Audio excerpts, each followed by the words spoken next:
Bonjour à tous, je m'appelle Luc Jury, je travaille dans une boîte qui est une start-up à Sophia Antipolis. On est dans l'IoT, je reviendrai un petit peu sur ce qu'on fait par la suite. Aujourd'hui, je vais vous parler de deux projets open source en fait, qui sont Container Pilot. C'est une façon d'orchestrer une application depuis l'application elle-même. Et Triton, c'est un gestionnaire de cloud en fait, sur lequel on pourrait déployer des applications qui utilisent Container Pilot. Donc on va voir ça un peu plus en détail. Donc au programme, je vais parler un petit peu de Joyent. Donc c'est l'entreprise qui est en fait derrière ces deux projets. Trax, voir dans le contexte dans lequel on utilise Container Pilot et Triton. On parlera de l'autopilot pattern et de Container Pilot qui est en fait une implémentation. Et on verra un exemple aussi de Triton et comprendre un petit peu comment c'est fait. Est-ce qu'il y en a qui connaissent Joyent? Levez la main ceux qui connaissent. Ah, oh, d'accord. Donc souvent Joyent c'est connu par ce qu'ils ont fait dans l'écosystème Node.js. C'est souvent par ça. Moins connu pour la plateforme de virtualisation et de cloud computing qu'ils offrent aujourd'hui. C'est une boîte qui a été rachetée par Samsung l'année dernière et qui propose, si vous allez sur le site de Joyent, vous allez voir que l'offre aujourd'hui c'est Triton. Triton c'est quoi? C'est une offre qui va permettre d'avoir du compute du object storage et des solutions analytiques, un petit peu ce qui va être en compétition avec certains produits de Amazon AWS par exemple, de Google Compute Engine, de DigitalOcean et d'autres cloud providers. Donc la partie compute, celle-ci dont on va regarder aujourd'hui, c'est la possibilité de lancer des machines virtuelles, mais aussi et surtout ce qui nous intéresse là, c'est d'avoir un Docker host élastique.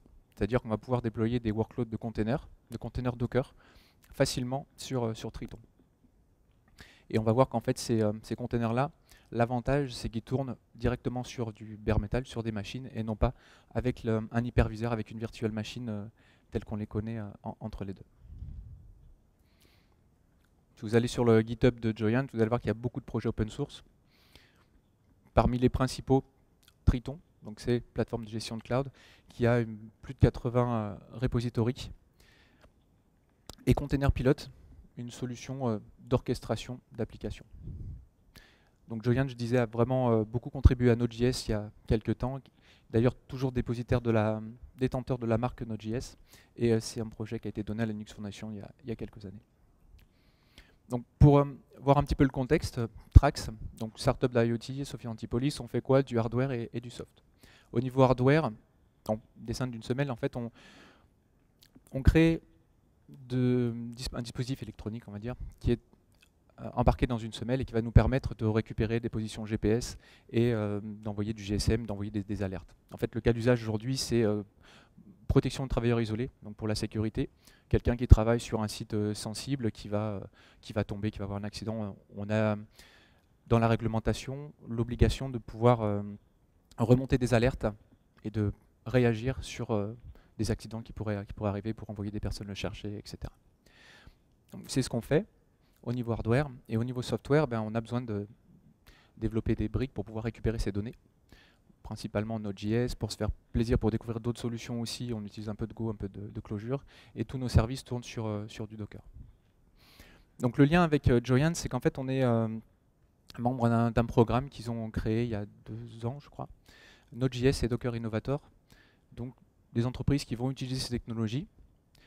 Et on a en fait soumis simplement une demande, voir si on pouvait faire partie du programme. On a exposé nos cas d'usage et on a été accepté.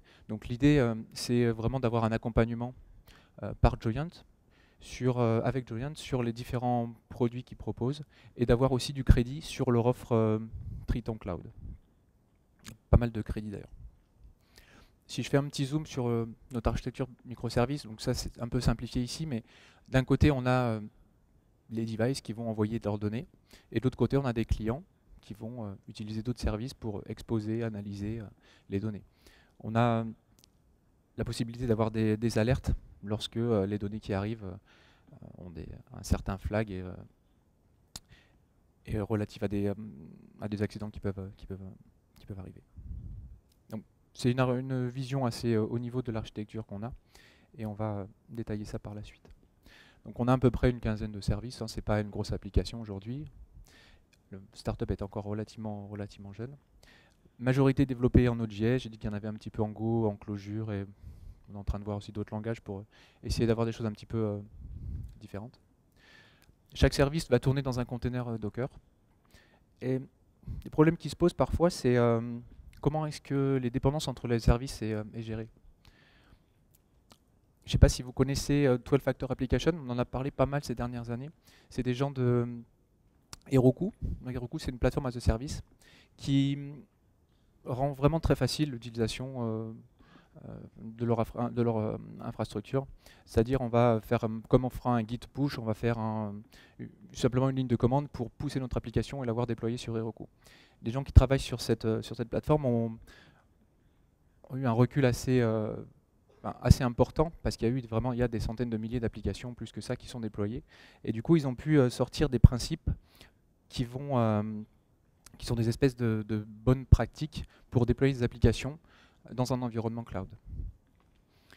À côté de ces 12 Factor Application, il y a une personne qui s'appelle Kelsey Hightower, qui est très connue dans le monde Kubernetes, c'est quelqu'un de Google, qui a fait un article 12 Factor Apps. Là, il dit qu'en fait, les 12 Factor Apps, c'est bien, mais parfois il manque des choses. Et il manque des choses notamment par rapport à la gestion des dépendances entre les services. Si on a un service, admettons une API qui va devoir se connecter à une database, c'est bien que l'API attende, lorsqu'elle est lancée, que la DB soit présente. Et qu'elle plante pas, que l'API ne plante pas de façon sale. Si vous lisez cet article-là, c'est assez rapide à lire et il y a pas mal de choses intéressantes à l'intérieur. Ça nous amène en fait à l'autopilote pattern. C'est un modèle d'architecture d'application qui va permettre en fait de mettre l'orchestration à l'intérieur de l'application. C'est-à-dire automatiser certaines tâches qui vont être liées au cycle de vie de l'application et qui vont être liées aux différents services de l'application. Donc je mets démarrage d'arrêt, scaling de l'application et surtout la possibilité de faire du recovery s'il y a des erreurs particulières sur des services dépendants. Donc tout ça, en fait, l'idée, c'est de déplacer l'orchestration dans l'application pour automatiser ces tâches. Et ça veut dire que dans le code de notre application, en fait, dans le code de chaque service, on aura une partie qui sera dédiée à l'orchestration. L'intérêt de la chose, c'est aussi d'avoir le même fonctionnement sur un poste local que dans un environnement cloud. L'application contient tout ce qu'il faut pour s'orchestrer elle-même. On verra que c'est assez simple à utiliser, en tout cas l'implémentation qu'on va voir juste après. Et ça évite d'avoir des vendor locking parce qu'on peut déployer sur Amazon, on peut déployer sur Triton, on verra, mais on peut déployer en local ou sur d'autres cloud providers.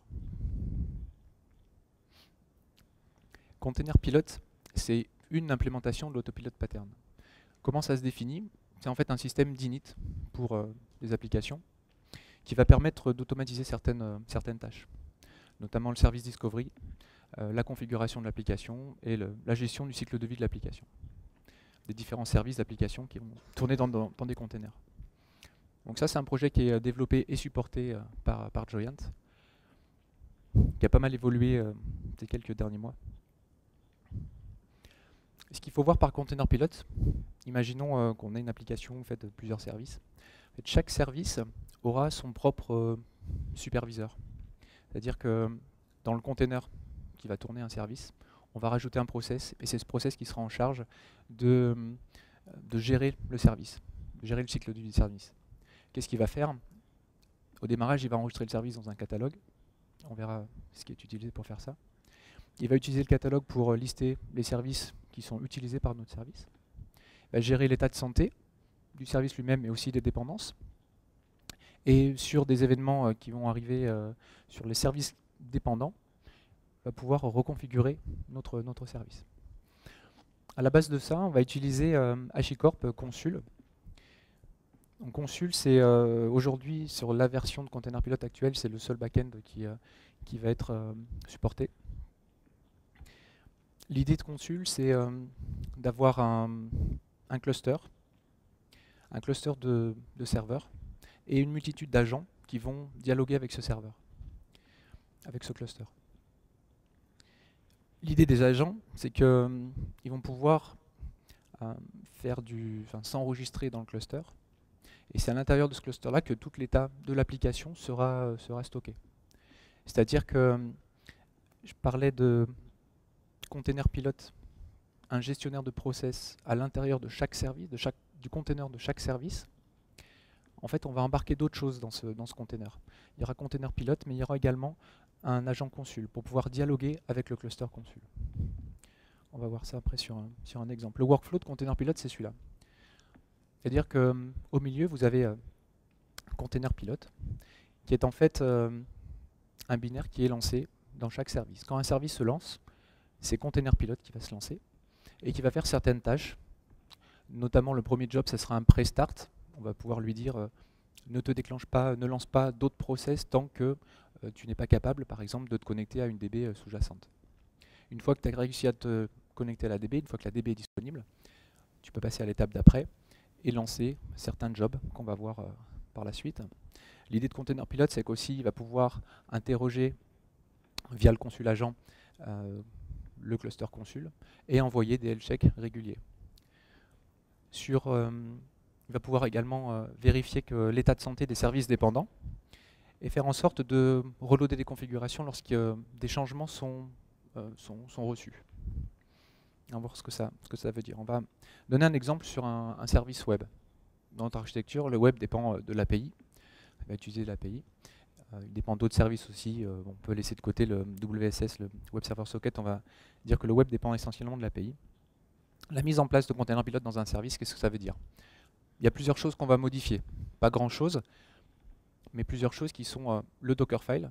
Donc un service tourne dans un container, donc on a un Dockerfile de base.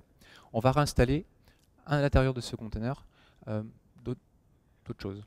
L'agent consul, un binaire container pilote, puis ce sera le process qui sera lancé au démarrage, et on modifiera la commande de lancement de notre container, puisque ce sera container pilote finalement qui va être lancé dans notre service, et ce sera lui qui sera en charge de lancer les autres process.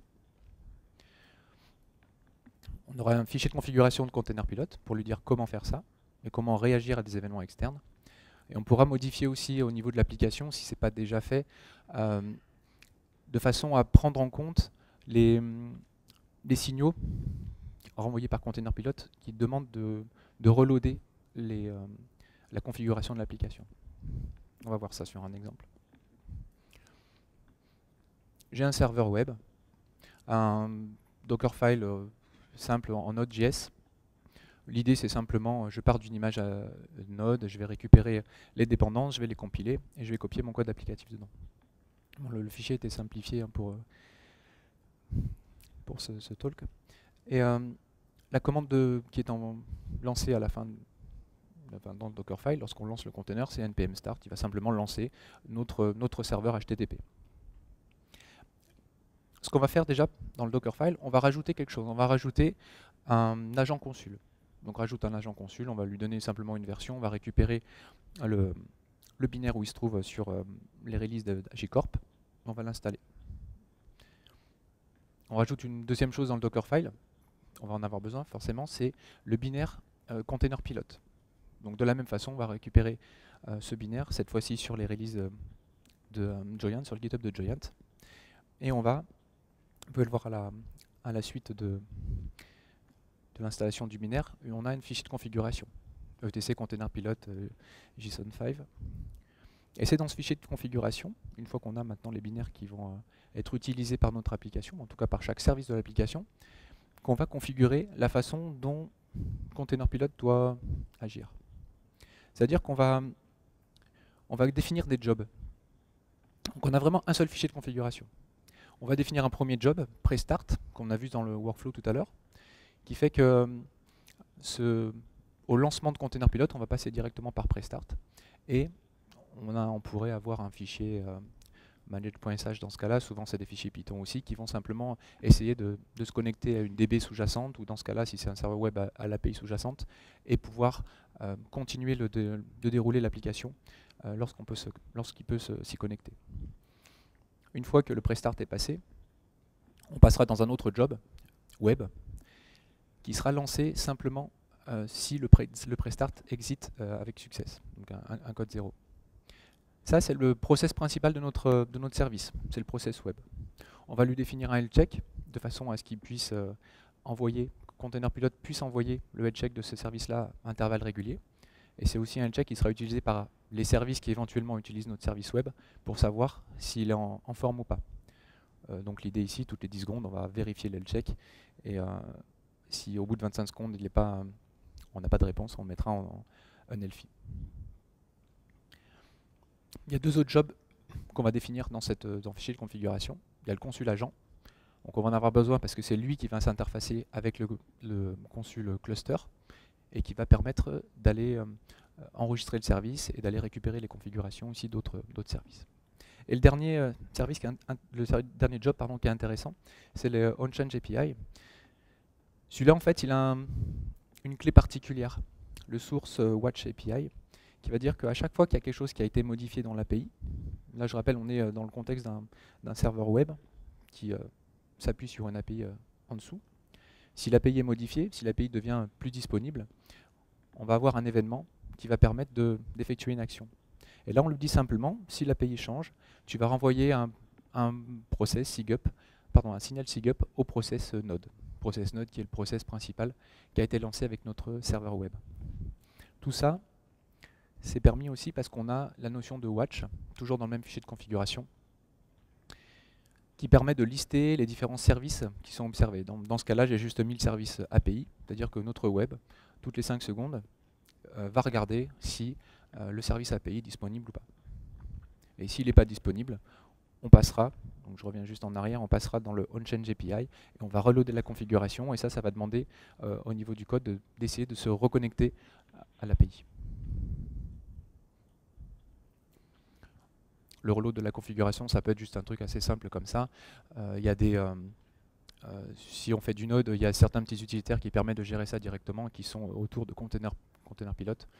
Fait simplement, si on a une demande de refresh, c'est-à-dire sur la réception d'un SIGUP, on va essayer de se reconnecter par exemple à la database, à l'API ici. Juste pour résumer ici, la vue d'ensemble, on a certains fichiers repository pour notre service web. En rouge, c'est ceux qu'on a modifiés. Donc dans le Dockerfile, on a ajouté un agent consul et on a ajouté le binaire Container Pilot. On a ajouté aussi un Container Pilot JSON5 pour la configuration. Il n'y a pas grand-chose finalement dans ce qu'on a ajouté ici. On pourrait avoir un fichier manage.sh un peu plus compliqué pour faire en sorte de vérifier l'étape de prestart, mais aussi d'autres étapes et réagir à certains autres événements. Et au niveau de la source, du code source, c'est intéressant de prendre en compte justement ce SIGUP pour pouvoir reloader des configurations. Il n'y a pas tant de choses de ça finalement dans chaque service qu'on a modifié. Le lancement, il se fait comme ça dans un fichier Docker Compose standard entre guillemets. Donc là, je l'ai appelé Local Compose. On verra pourquoi. C'est notamment pour un déploiement sur Triton. Donc là, on reste dans un contexte local pour l'instant. Je vais définir un service consul. Donc ce service-là, pour l'instant, on ne parle pas de cluster ici. Il y aura simplement un container consul. Dans la vraie vie, on mettra plutôt un cluster, soit dans l'application, pourquoi pas, soit un cluster externe qui sera utilisé par les différents agents. Et on définit notre service web, notre service API et l'ensemble d'autres services qui sont dessous. Là, pour l'instant, c'est juste le web et l'API qui nous intéressent. L'idée, c'est de le lancer comme ça, docker compose-f local compose, up. Et au bout d'un certain temps, tous les services vont apparaître dans consul. Donc vraiment, la consul, c'est encore une fois la partie qui va permettre de sauver l'état de santé de notre application. On verra tous les services sont verts, ils sont healthy. Si dans cet exemple-là, je stoppe la DB, au bout d'un certain temps, il y a certains services qui utilisent la database qui vont se dire j'arrive plus à m'y connecter, donc je vais passer dans un état unhealthy, je vais fonctionner en mode dégradé. Donc on va voir ça sur un exemple. Est-ce qu'on voit bien là?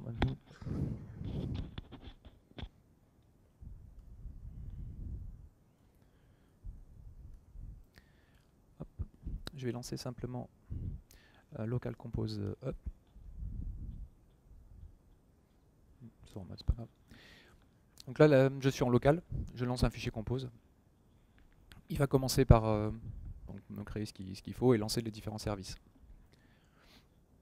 En fait, chaque service, c'est vraiment basé sur Container Pilot. C'est Container Pilot dans chaque service qui va lancer les jobs qu'on a pu définir dans le fichier etc containerpilot.json file.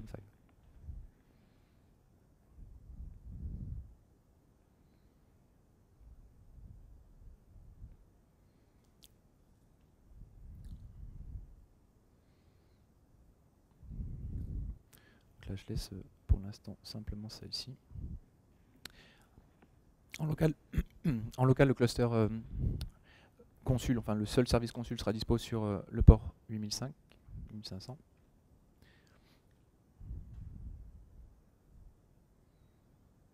Et là on voit, bon, pour l'instant il commence à se lancer difficilement et il lance les différents autres services. On va voir au bout d'un certain moment, on a 12 ou 13 services je crois qui doivent être lancés. Donc ils arrivent au fur et à mesure, c'est-à-dire qu'au fur et à mesure le container pilote de chaque service est capable de se connecter aux services qui en dépendent.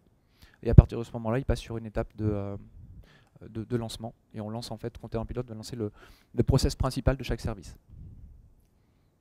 Donc là, on en a, je pense on doit tous les avoir. Donc l'idée là-dessus, ensuite, c'est de dire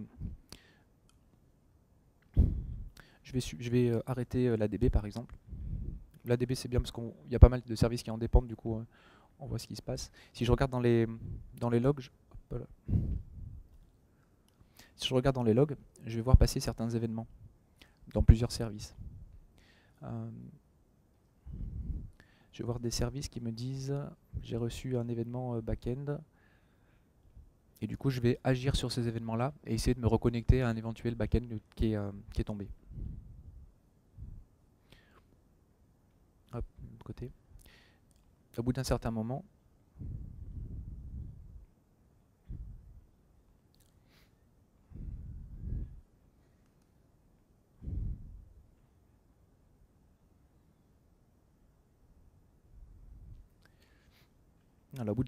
il y a des services qui ne peuvent plus se connecter à une DB, la DB qui est dessous, par exemple l'API.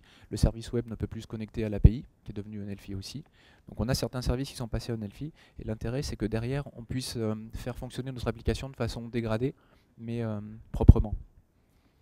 Donc là, si je me log sur directement l'interface de notre application, c'est un message de développement, hein. On n'aura pas un message comme ça, mais l'idée c'est vraiment de dire mon application, je veux qu'elle fonctionne en mode dégradé, je veux pas qu'elle se kill complètement.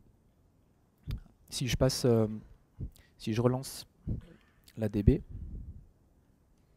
bon, ça peut prendre quelques secondes, mais je vais voir qu'au bout d'un moment,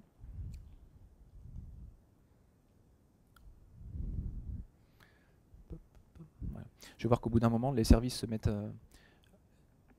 à essayer de se reconnecter aux différents services qui sont en train de remonter en fait. Et qu'au bout d'un certain temps, les services redeviennent dans Consul, redeviennent Elfi.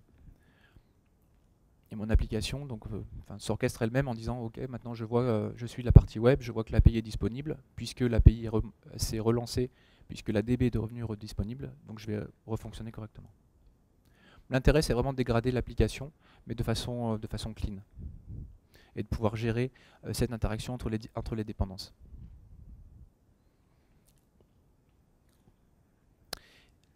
Un truc très intéressant sur Container Pilot, c'est qu'il y a déjà pas mal de solutions qui sont pré-packagées. Dans mon exemple, j'ai utilisé Consul, juste l'image Consul officielle, mais on peut utiliser des images qui sont déjà packagées et qui sont sous l'appellation autopilot pattern / le nom d'une image. Donc, on aura un autopilot pattern sur Consul par exemple, sur MongoDB ou sur pas mal de choses, qui fait qu'on va avoir la possibilité, en utilisant ces images déjà packagées avec Container Pilot, de mettre en place un cluster très très facilement. Je vous invite vraiment, si ça vous intéresse, à regarder dans le GitHub Autopilot Pattern les différentes images qui sont disponibles et la façon dont elles sont réalisées. Sur une image Mongo, par exemple, on va pouvoir lancer un réplica set très facilement et scaler le nombre de réplicas. Si on en vient à la partie Triton maintenant, donc joyan.com, vous arrivez sur Triton. Vraiment, c'est le produit aujourd'hui qui est mis en place par par Joyent, qui est marketé par Joyent, c'est un cloud provider qui va proposer du compute, storage et d'analytique. L'idée derrière, c'est d'avoir une plateforme open source qui va permettre de gérer un cloud. Je mets le lien sur le repo GitHub. Aujourd'hui, Triton, c'est utilisé par Triton Cloud, donc leur solution managée directement par Joyent. Mais c'est aussi utilisé dans des data centers privés. Vous pouvez prendre Triton, il y a même des installeurs pour l'installer sur votre machine. Donc il y a assez de RAM quand même. Et l'idée, c'est d'avoir un seul endpoint pour pouvoir gérer l'ensemble du data center. Chaque machine est basée sur un projet qui est utilisé aussi par Triton, ça s'appelle SmartOS. Donc c'est un hyperviseur, mais vraiment au niveau container. On ne parle pas de machine virtuelle ici, mais vraiment de container, qui va permettre de lancer des containers, et qui a des racines dans Solaris, OpenSolaris, etc. Et de son héritage, il y a plusieurs technologies qui sont utilisées comme KVM, les zones, des traces, ZFS, etc. On ne rentrera pas en détail là-dessus, mais aujourd'hui Triton, voilà, c'est ça. Va permettre d'avoir une infrastructure élastique dans laquelle on va pouvoir avoir des virtual machines, sur lesquelles on peut aussi installer des images Linux directement. Et ce qui va nous intéresser, c'est ce qui est au centre. C'est Triton Elastic Docker Host. La possibilité de lancer des workloads de Docker directement sur Triton. De la même façon, les workloads Docker, on va avoir un endpoint unique. On utilisera les mêmes commandes, Docker, Docker Compose qu'on a l'habitude d'utiliser. Il y a aussi des sortes de wrappers autour qui sont directement proposés par Triton, qui doivent peut-être mieux gérer certains manques dans l'API, on verra ça après, qui sont Triton Docker et Triton Compose. Donc il faut voir le data center, une fois qu'on a plusieurs machines, on a installé Triton dessus avec SmartOS sur chaque machine, on va avoir en fait un seul hôte Docker. J'ai mis hôte entre guillemets parce que derrière, ce qui est intéressant, c'est que ce n'est pas une implémentation officielle du démon Docker qui est installé sur Triton, mais c'est au contraire une implémentation de la Docker Remote API. Si vous allez sur ce lien-là, en fait, sur le Docker Engine, il y a des spécifications de Remote API, c'est-à-dire comment est-ce que je dois interroger un démon Docker et quelle est la réponse qu'il va me renvoyer. Et ça, en fait, c'est la possibilité pour on va dire, d'autres projets de créer eux-mêmes leur démon Docker. Et c'est ce qui a été fait finalement sur Triton avec cette implémentation de la Docker Remote API. Donc voilà, on n'a pas le démon officiel Docker derrière, mais on a une implémentation particulière. L'intérêt, c'est de pouvoir aussi lancer des containers sur bare metal et vraiment utiliser l'infrastructure qui est dessous pour manager des workloads de containers. L'isolation, la sécurité, c'est grâce à SmartOS, donc l'OS qui est utilisé par chaque machine, qui est installé sur chaque machine d'un cluster Triton, qui va avoir en fait une stack réseau pour chaque container également. Et ça, c'est adapté pour du multitenant, c'est-à-dire un container qui va être pour un client particulier, un autre container pour un autre client. On va dire que l'isolation est gérée directement avec ce mécanisme de zone dessous. Donc vraiment, c'est quelque chose qui est très robuste. Ça fait plusieurs années qu'ils travaillent là-dessus et qui l'utilisent en production. L'idée pour pouvoir utiliser cette plateforme, bon, c'est un petit utilitaire, une petite librairie Triton Node qu'on installe. Et après, si vous êtes familier avec Docker Machine, ou en tout cas la possibilité d'avoir un Docker client qui va interroger une machine en remote, l'idée c'est simplement de positionner certaines variables d'environnement, notamment celle Docker Host, pour lui dire mon client local, maintenant je veux qu'il s'adresse à la machine qui est à cette adresse-là. Donc j'ai créé un compte, dans mon compte est provisionné l'adresse d'une machine que je vais utiliser, et c'est ce Docker Host que vous voyez ici qui va être utilisé. Donc de la même façon, je vais faire en fait qu'avec Docker Machine, si vous l'utilisez, faites un eval pour sourcer pour setter ces variables d'environnement. Une fois que le client est positionné pour s'adresser à la machine distante, donc le Docker host entre guillemets distant, on fait un Docker version. Et si vous faites un Docker version sur votre machine, votre poste de travail, vous aurez donc une version du langage Go pour le client, pour le serveur, parce que les deux sont écrits en Go. Si vous le faites sur Triton, truc un peu bizarre, vous allez avoir un node 4.6.1, une version de l'API qui est relativement en retrait par rapport à la version d'API aujourd'hui. Aujourd'hui, c'est, j'ai mis un 32, je crois que c'est la 1.33, et on a une version de l'API serveur qui est 1.21. Donc ça, c'est quelques indices pour la façon dont l'implémentation a été faite. Donc voilà, ils ont implémenté déjà leur Docker daemon avec du Node, et ils sont sur une version de l'API qui est quand même relativement en retrait par rapport à la version actuelle. Il y a pas mal de choses des choses qui sont en train d'être faites là-dessus, et notamment plusieurs primitifs qui vont être ajoutés dans pas longtemps dans cette implémentation de leur Docker daemon. Lancement de l'application, elle fait un peu de la même façon. J'avais appelé tout à l'heure localcompose.yaml, donc c'est ce fichier sur la gauche, et j'ai un dockercompose.yaml sur la droite. C'est la façon de lancer sur Triton. On va rajouter quelques petits artifices en fait à un fichier Docker Compose. Docker Compose standard hein, sur la gauche, comme on a pu le lancer tout à l'heure. Et le Docker Compose.yaml qui est à droite, en fait, va étendre ce fichier-là, va étendre chaque service de ce fichier, en rajoutant par exemple des labels pour avoir ce qu'ils appellent le container name service pour pouvoir donner une entrée DNS pour les différents services. Et on utilise un network mode bridge. C'est un petit artifice, je ne crois pas que ce soit vraiment du bridge qui soit implémenté sur Triton, mais qui va nous permettre en tout cas d'avoir la liaison et de la communication entre les différents services.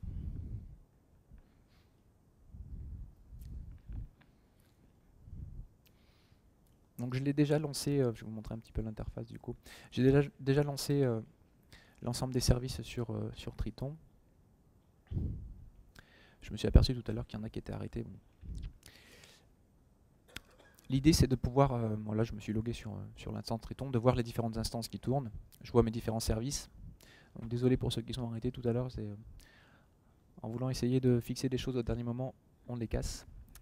L'idée c'est que voilà, je vois les différents services qui ont été lancés pour chaque service, c'est-à-dire pour chaque, si j'en prends un au hasard, prendre l'API, je vais pouvoir avoir des informations sur le container qui a été lancé pour ce service-là. Bon, informations génériques, on va dire, et d'utilisation des ressources par ce container, mais j'ai aussi des informations par rapport au workload Docker de ces containers. L'intérêt d'avoir cette interface, c'est de pouvoir gérer facilement un workload d'application. Là, on l'a fait en ligne de commande, on pourrait le lancer aussi depuis l'interface. Je trouve que c'est intéressant quand même de pouvoir utiliser ces interfaces-là et ces solutions, parce qu'aujourd'hui, finalement, c'est pas beaucoup connu. Déjà, l'entreprise en elle-même, pourtant, Joyent est relativement bien connue, mais ce qu'ils font en termes de cloud, en termes de virtualisation, c'est pas forcément connu. J'en discutais encore avec quelqu'un ce matin, et c'est vrai que je pense que ça le mérite c'est important, je pense, de pouvoir jouer un petit peu avec ces solutions-là et voir ce qui est différent par rapport à du Amazon AWS ou des choses comme ça, par exemple. Donc l'idée, c'est de pouvoir, de façon simple, utiliser des workloads Docker sur une solution Triton, par exemple, mais tel qu'on pourrait aussi l'utiliser sur un autre cloud provider. Encore une fois, le container pilote fait que vous n'êtes pas lié à la plateforme.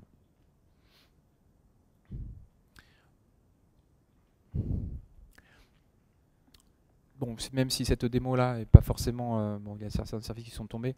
On avait fait un petit blog il y a quelques temps pour expliquer ce qu'on avait fait là-dessus.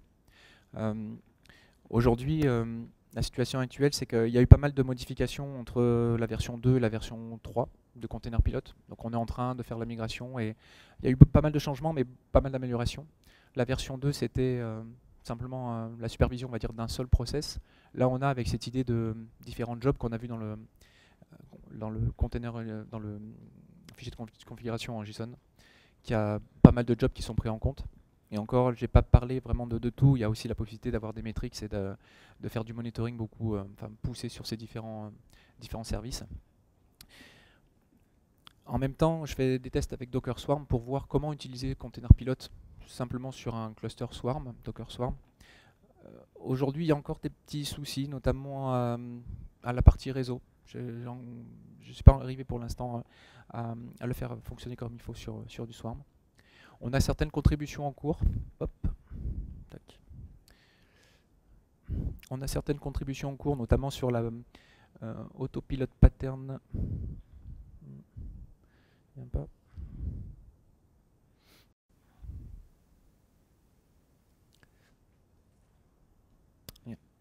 Sur autopilot pattern Mongo et autopilot pattern RabbitMQ.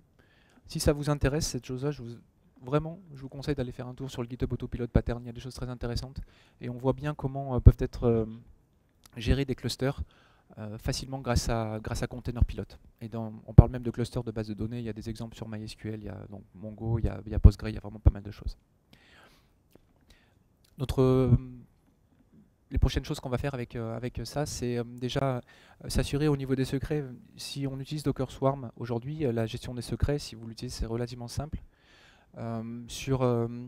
C'est pas des choses qu'on peut utiliser aujourd'hui. En tout cas, c'est pas dans l'implémentation de Docker, du démon Docker de Triton. Il y a d'autres choses. Des conseils, c'est d'utiliser HashiCorp Vault. Donc, c'est des choses sur lesquelles on va essayer d'avancer aussi, et notamment aussi par rapport à la mise en place d'un processus d'intégration continue, déploiement continu, chose que avec un workload Docker sur du Swarm ou sur autre chose qui est relativement simple à mettre en place, là voilà, c'est des choses pour l'instant qu'on n'a pas encore finalisées. Donc l'idée c'est vraiment de continuer à explorer Container Pilot, déjà à faire la migration, et ensuite à pouvoir lancer nos workloads quand on va passer en production en janvier sur cette plateforme. Voilà, je vous remercie.